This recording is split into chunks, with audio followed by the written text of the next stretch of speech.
Hello. The next component of balance of payment is capital account. We have already seen current account. Now capital account. Capital account, otherwise referred as financial transfers. Capital account of balance of payment records all the transactions between the residents of a country and the rest of the world, which cause a change in the liabilities or assets of the residents of the country or its government.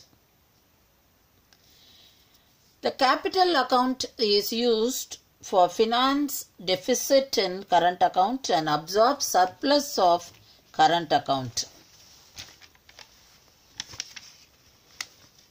The main components of capital account are borrowings and lendings to and from abroad, investment to and from abroad, change in foreign exchange reserves. Borrowings to and from abroad, all transactions relating to borrowings from abroad by private sector, government, etc. So receipts of such loans and repayment of loans by foreigners are recorded on the positive side. All transactions leading or lending to abroad by private sector and government recorded on negative side. Debit under debit item. The next one, investment to and from abroad. Investment by rest of the world in shares of Indian companies, real estate in India, etc. Such investments from abroad are recorded on the positive side, credit, as they bring in foreign exchange. Investment by Indian residents in shares of foreign companies. Such investments to abroad are recorded on the negative side as they lead to outflow of foreign exchange. So under investment, we know foreign direct investment and portfolio investment. Foreign direct investment refers to purchase of an asset which gives direct control to the purchaser over the asset. That portfolio investment refers to purchase of an asset but does not give any direct control over the asset to the purchaser. The next one, change in foreign exchange reserves.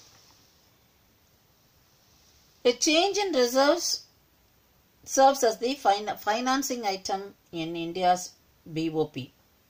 So any withdrawal from the reserves is recorded on the positive side, that is credit. And any addition to these reserves is recorded on the negative side, that is debit.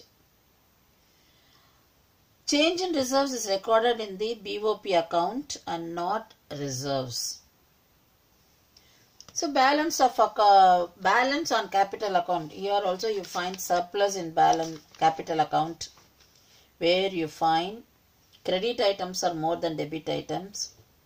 So there is net inflow of capital.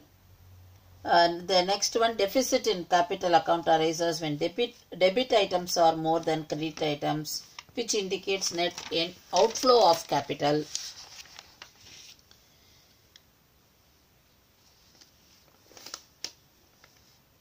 So here this gives you a summary of components of the items which are brought under, or it gives a summary of capital account. So the first one you find here, credit items, debit items and net credit. Under credit items, borrowing from abroad. Then debit, lending to abroad. The next column you find net borrowings, that is difference between credit and debit. The next, investments from abroad, then debit, investment to abroad, then difference between credit and debit, that is in net investment from abroad. The next one, decrease in foreign exchange reserves, increase in foreign exchange reserves, which come under debit. And here you find, that is under net credit column, you find net change in foreign exchange reserve. That is the difference between credit and debit. So you find this column, the addition shows capital receipts, and here the addition of all these three shows capital payments. And here the Addition shows capital account balance.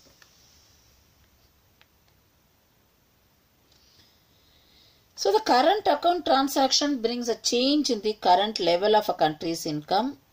Capital account transactions bring about a change in the capital stock of the country.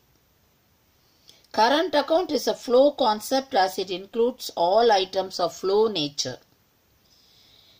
Capital account, it is a stock concept as it includes all items expressing changes in stock. Current account, the components visible trade plus invisible trade plus unilateral transfers plus income receipts and payments. Capital account is equal to borrowings and lendings to and from abroad plus investments to and from abroad plus change in foreign exchange reserves.